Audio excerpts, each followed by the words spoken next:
Let's bring in Gary Lawless now, Vegas Golden Knights insider on a big day of Game 3. How you doing, Gary? How is Kelly McCrimmon not on that list? I'm glad you went there because I was going to ask you that. Make a case for him. Let's hear it. Well, you have to go back to the previous offseason. He sheds a ton of cap. He signs Mark Stone at the trade deadline to a big deal, and then he's got to make room for it. Trades Holla, trades Colin Miller, really reshapes his roster, brings in Nick Waugh, acquires Chandler Stevenson for a 5th-round pick, fires Gerard Gallant, then at the trade deadline goes and gets Martinez, Cousins, and Robin Lehner, who's only been the best goalie or one of the top 2 goalies in the Stanley Cup playoffs. I don't think anybody did as much to their roster as Kelly McCrimmon did to his. And they might be the last one playing in the end of all those teams. Now, having said that, the Islanders and the Lightning are still going. But let me ask you this. You must be one of the voters on this, aren't you? No, I'm a broadcaster. I get to vote for the Jack Adams. So this is the writers? I think it's the GMs themselves that vote for this, actually. Oh, interesting. Brian Burke came up with this award. I think it's the GMs that vote for it. Well, I like it. I've long thought the CFL should have a GM of the year, too, and that's a topic for another day. But if Lamoriello, Brisebois, and Nil, who would you vote for? Well, Jim Nill went through some pretty serious rocky trouble there in the decision to fire Jim Montgomery. That's a lot of upheaval for that organization. Brisebois, think of who he added. Coleman, Gaudreau, Maroon really changed that team. They lost they won 62 games a year ago and then lost in the first round. Steve Yzerman leaves. A lot of upheaval there. I think Brisebois would be my choice out of that group. Yes. Well, Jim Nill hired Monty too, so there's that. Yep. I just want to do a shout out. Will Spell is watching guys in Amarillo, Texas on Game Plus TV. So howdy, Will. Thanks for saying hey. He's obviously Amarillo by morning. Right? Yeah, I love it. Greatest country song ever, voted as such by the King. Really? I didn't know that. We got to go see George Strait. We got to sit in. Shane Knighty arranged this. It was Dennis Bayak. It was his 29th birthday. We'll leave it at that. And he came to Vegas to see us, and we had Bill Foley's bunker suite. So it's behind the bench and comes out right where the bench is. And for that show, the stage came right out. And he goes and he plays all. He's got a circle, a rotunda, and yep. he came and he played Amarillo by morning right in front of us. And Dennis and his beautiful wife, Bev, they were absolutely in heaven. That was a great night. Yeah. Well, that's George. He wants to appeal to everybody. I've been in his fan club since I was 12 years old, Gary. That's the truth. I'm still card. I didn't know that. Still card really? carrying. Yeah, I'm a big George fan. So let's just talk about Game 3. The Knights had Game 2 in control throughout. Game 1, they did not. What do we expect tonight?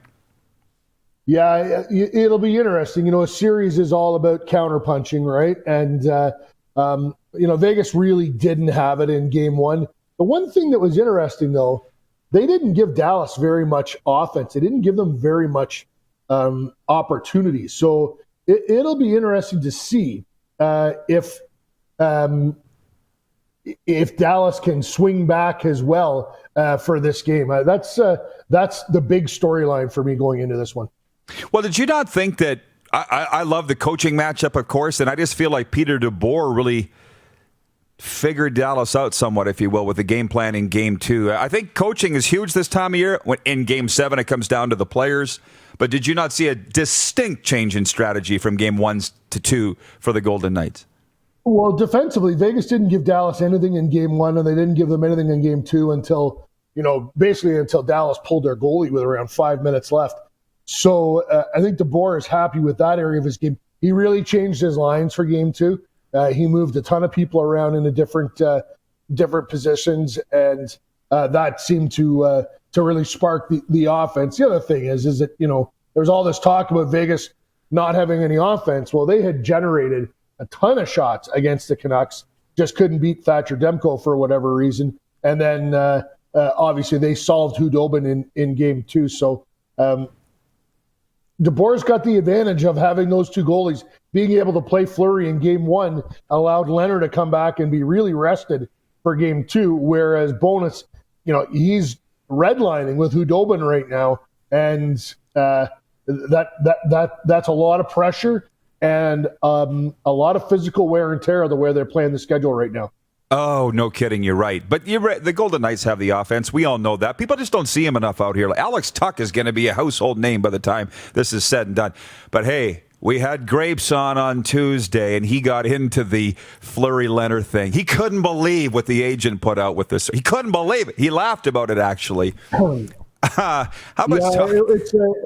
It's an interesting decision by the agent, and we all know Alan Walsh is really passionate about his clients. The difference is Alan's view, by nature, any agent's view, is about the player, and that's it. The coach's view is about the team. It's about winning. The agent wants individual success for his player, so the player can sign a bigger contract, make more money, and the agents are paid by percentage. So the larger the contract for the player, the larger the percentage for the agent. So there's, it's just they're diametrically opposed. What's good for the team isn't necessarily always good for certain individuals, and that obviously was Pete DeBoer wants to win the Stanley Cup, and he doesn't care which player has the most minutes at the end of it, so long as the mix was the right mix and got him to win games. Of course, and nor should he. But do you think it's a good thing that the Knights have been away in the bubble and not have to really deal with much of a distraction with this any more than it is? You see the report came out that now supposedly the Knights talking with Robin Lehner on a long-term extension. Is it a good thing that they're not at home having to deal with what could potentially be a major circus here? Yeah, I think that it's been good for them in terms of they've focused on hockey. I'll be honest with you. This just isn't much of a story. If you went and talked to the players about it today, they'd be like, that was 3 weeks ago. Come on. That's old news. And I spoke with Robin Lehner at length for a story that we're going to run in the next couple of days on goldenknights.com. And he talks about his relationship with Marc-Andre Fleury and said, Flower couldn't be better. He's treated me like a friend, like a teammate. After every period, he comes and speaks to me. I think it's much ado about nothing. Yeah, but you can also see why it's as big a story as it is. And I've heard nothing but great things about Fleury. For sure. It's big time juicy, right? Yeah, exactly. There's blood on the sword. There's blood on the sword. Yeah, and it's not going to... Yeah. I was in Manitoba that weekend, and was driving to Grand Forks to fly back to Vegas the next day on the Sunday. My phone blew up. It was lots of media members, colleagues of mine from when I worked on the media side, they wanted to hear, my perspective, et cetera, et cetera. But mostly they just wanted to talk about it and how no one had ever seen anything like that. You explained it well, though, Gary. The agent's out for the player, the coach is out for the team. Why hasn't anybody else said that? I guess that's why you're the guy that you are. And I don't know if you got any more on this series. Other than, can we talk about Tampa Bay and the Islanders with Tampa up 2-0? Yeah. I didn't really. Yeah. Watched that game last night. Shane Knighty and Dave Gosher came over to my place, and the three of us watched the game together. That's been interesting for us because we haven't been traveling, and normally when you're at home, your team's playing, so you're at the rink, and when you're on the road, maybe you're out for dinner or whatever, but you don't have quite as much of a focus on the other games, and we've been able to watch. I'm ashamed to say, my wife and daughter they've been in Manitoba. My daughter is doing distance education from the cottage for just another week here. So I've been able to watch almost every period of every game. And that series got ugly last night. It was chippy. It was heavy. I won't be surprised if Killorn gets a game. Tampa, you really have to look at them, and that's why I think Brisebois, like the ads he made to that team, they're not interested in anything but a Stanley Cup, and they didn't wilt last night. They lost. They were down to 10 forwards by the end of it, or 9 forwards, because Point was in and out, and Killorn was thrown out. They only started with 11. There was lots of reasons for them to kind of let that one go. They hung in and got the win with under 8 seconds left. That might be a backbreaker for the Islanders. Barry Trotz has got some work to do. I think so, but the hockey's been outstanding, as you say, and the games have been great. And what people, if you've been through these playoff wars, as each round goes on, it gets harder. You're facing better teams, so it doesn't get easier, right? And that's why, we just had an absolute thrill watching it. Graves, by the way, didn't think Ryan Reeves should have been suspended a game. What did you think on the hit in Game 7 against Vancouver?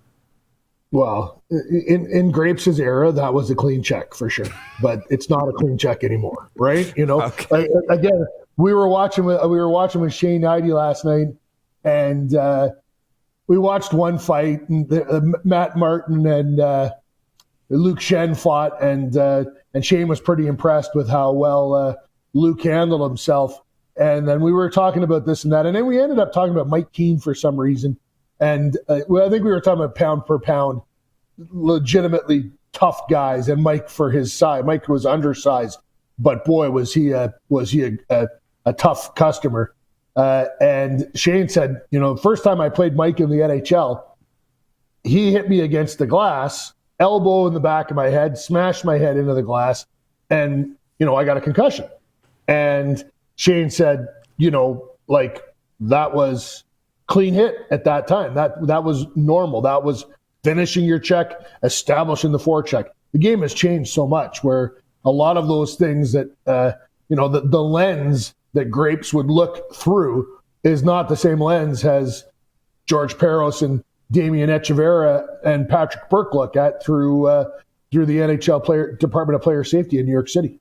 I gotcha. Yeah. JR is watching in Cranbrook. He says, if you think it was a clean check, then you need glasses. LOL. But you're a Canucks fan. I thought we were putting the whistle away in the playoffs. It's the Stanley Cup, for God's sakes. It's round 2. And by the way, Shane Knighty was round 3. Well, it was against Vancouver, but yes, you're right. Yeah. Knighty wasn't that tough. You can tell him I said that. He was afraid to break this, right? Like take a punch. So are you go out ahead. of your mind? I called his games in PA. He almost lost an eye. His nose had to be reconstructed recently. Shane paid the price for his 11 years in the NHL. Oh, I know. And he's got a Stanley Cup ring to prove it, and I love the guy. We go back to PA, as you know. Last one. On that junior front, read your column on NHL.com. You dug up every stone. You interviewed Bobby Lowe's on the Wheat Kings being sold by Kelly McCrimmon. It's, I don't know what to say, man. That's an earthquake in the WHL that Kelly McCrimmon has sold the Wheat Kings. What can you tell us about that? Well, you know that league better than me, better really than most people, I think. I don't think there was a better operator than Kelly in the Western Hockey League. And I don't think there was a more important figure on the board. There's a commissioner, but I don't know how many decisions those commissioners made without running it across Kelly McCrimmon's desk over the years. Played a huge role in the competition committee. And Brandon, that's a tough franchise to run, and he ran it profitably and competitively for a long, long time. That franchise is built on Manitoba guys. Not like there's no one kids from Calgary and Edmonton and Vancouver that are going to play in the Western League. Ray Ferraro is the one that stands out, but those kids don't go to Brandon to play. The winter, those long bus rides, that's a tough place. Just the Saskatchewan franchises are the same. They're built on Saskatchewan guys, right? So you have a limited scope, and I think. Kelly did a wonderful job for a long time. But he explained this to me a while ago when he was going through the process, phoned me to kind of tell me a little bit about what was going on, and just basically said, with COVID, running a Western Hockey League franchise is going to require someone to really have both hands on the wheel. And he'd been doing it with, letting Rick Dillabo and Darren Ritchie and Dave Lowry really run things, and Kelly kind of keeping an eye on thing and acting as a consultant more than anything else. That's not. He didn't believe that that's the way it could be operated for the next couple of years, and that made the timing right. I don't think this. I know this wasn't easy for him, and I also think the fact that they got an owner that is in Brandon, extremely well heeled.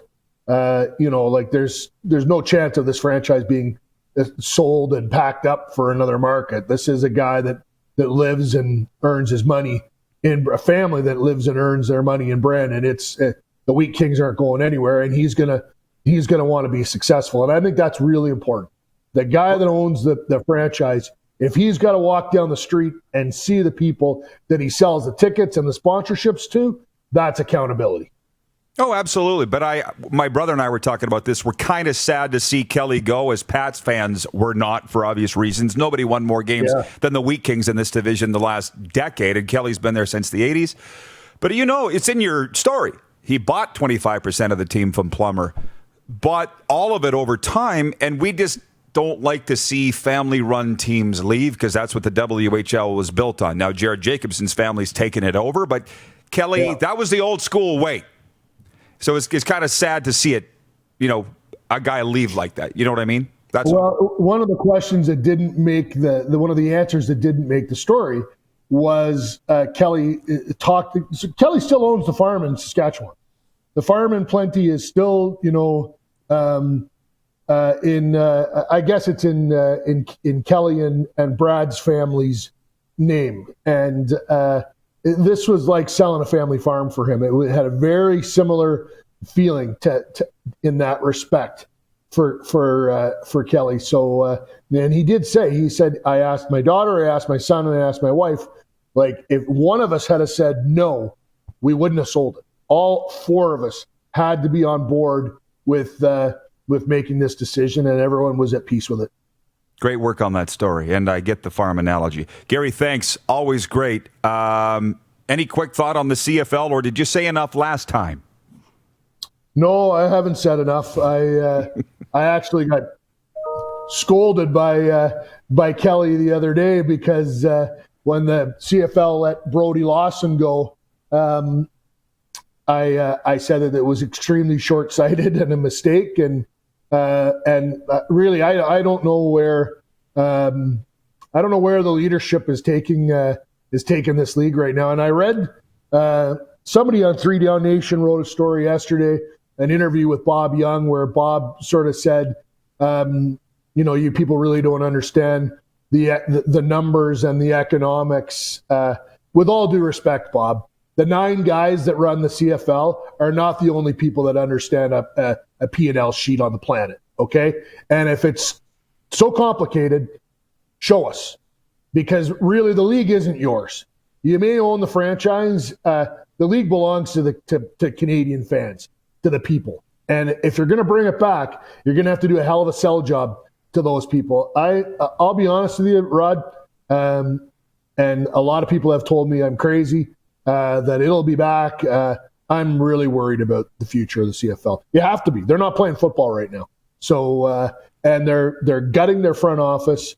I think Randy Ambrosi made some terrible mistakes when he let Glenn Johnson and Christina Litch go just off the top.